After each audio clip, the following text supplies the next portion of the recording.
Well, hi there folks. Today on the bench we've got a e-bike charger and some Maltesers. Let's get into it. I just purchased a new moped and it's a 72 volt system with two 36 volt batteries hooked in series. So it's got two 36 volt chargers because these are way cheaper than the 72 volt chargers. So I want to take it apart, have a look inside, and we'll see how it works.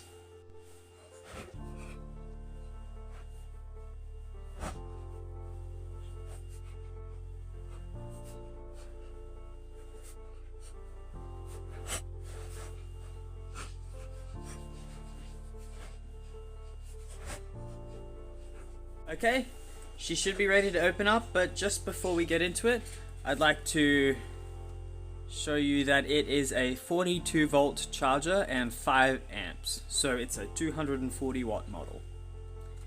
So you've got the ends, they come off, and then this top piece slides away, and we've got our internals.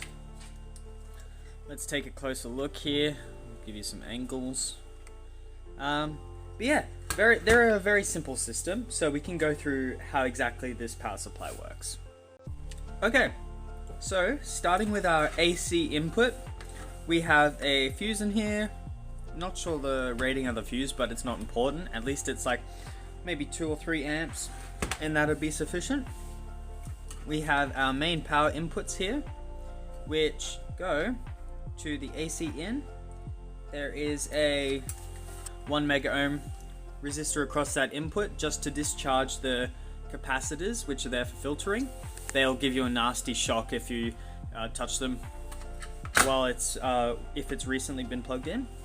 We have a current limiting NTC thermistor there, which slows down the rate at which power goes in right at the start as it's filling up these capacitors, and that prevents popping the fuse and destroying plugs and stuff like that.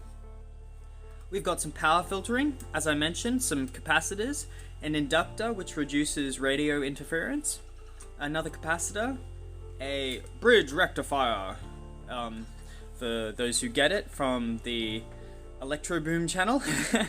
I'll put a link. We've got these main bulk capacitors here. These store DC, 400 volts DC, and that is switched back into AC. This is a switching power supply. So there's two transistors here which flip the polarity back and forth, which creates like it's kind of AC. It's not smooth AC, it's like a square sort of wave, which drives this transformer. And this transformer can be super small. This is a 240 watt rated transformer, and I reckon it's probably a 20th of the size and weight of a 240 watt transformer that takes power directly from the mains rather than switched power. And that's just because at higher frequencies there's less losses in the core. Actually, I think there's something to do with inductance as well, so just throw that in the mix.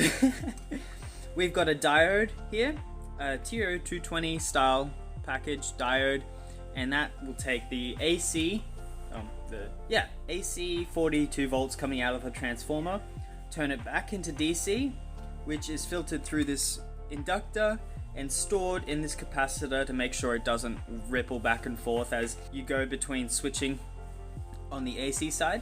What else? We've got a few potentiometers here. From my experience, these two, one handles the light when the fully charged light comes on, and the other handles the current flow through the system. I'm pretty sure from memory it's this one that changes the current, but I can't promise you that. You'll just have to experiment if you really want to adjust stuff like that. I've just plugged in the device, so I'm going to confirm we've got voltage on the output here. Yep, 42.15 volts, beauty. And now I'm going to go in and figure out which potentiometer adjusts the voltage. Yeah, this one is for voltage. Cool. By the way guys, for longevity, set your charges to 41 volts for a 36 volt battery, or even like 40.5 volts. I'm going to try and aim for the 41 volt mark. And basically, by not fully charging your battery, you slow down the rate at which it degrades, there's some weird chemistry thing with lithium ion batteries. Again, I don't fully understand it, but at higher charge voltages, they degrade faster, and then you lose out on the value of a lithium ion battery, which is that it lasts for a really long time. So charge lower and you extend the life of your battery significantly. And by the way, should summarize, this adjusts the voltage. One of these adjusts the current and the other adjusts the LED indicator. So guys, a couple of things that are important to note is, you might have noticed that directly next to the big transformer, there's a little one. And this is called a gate drive transformer, because these transistors here, they have a control pin which takes a signal from a microcontroller or something, and it uses that to engage the flow of electricity through it. So it can take a little signal and turn it into something much bigger, or allow something much bigger to flow through. But in the case of a supply like this, where these transistors are connected to really high voltages, you don't want high voltage to be connected in any way to your little low voltage 5 volt or 3.3 volt circuitry. So what they do is they use a gate drive transformer. Get it? Gate drive.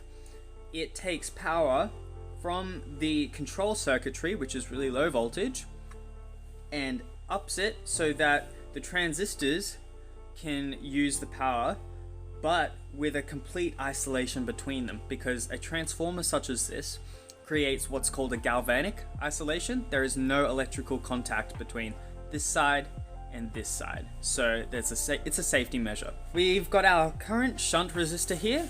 It's quite a bit thinner than I've seen in some of the other supplies of this caliber, but again, it's only a 5 amp supply, so in my judgment, I'd say this is probably adequate. Over here, you see we've got a voltage regulator. Now, I imagine this is going to be taking power from this transformer here, and it'll kind of piggyback off of the transformer's, output to the batteries to run the control circuitry.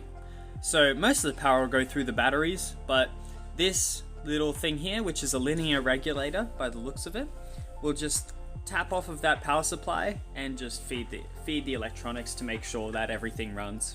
I should say, guys, that while I'm doing my best to give you an informed opinion on this, it's just what I'm observing, so I wouldn't take all of this for granted. Obviously, use your judgment, and please don't go inside these things unless you're a trained electrician or something, because high voltages, somewhat high voltages, but also connected to a battery, so that could be potentially dangerous. It's just stuff you don't really want to mess around with unless you know exactly what you're doing. So I'm going to put the disclaimer there, be careful please. Something else I should note, there is a temperature sensor here. So this is the switch temperature sensor by the looks of it.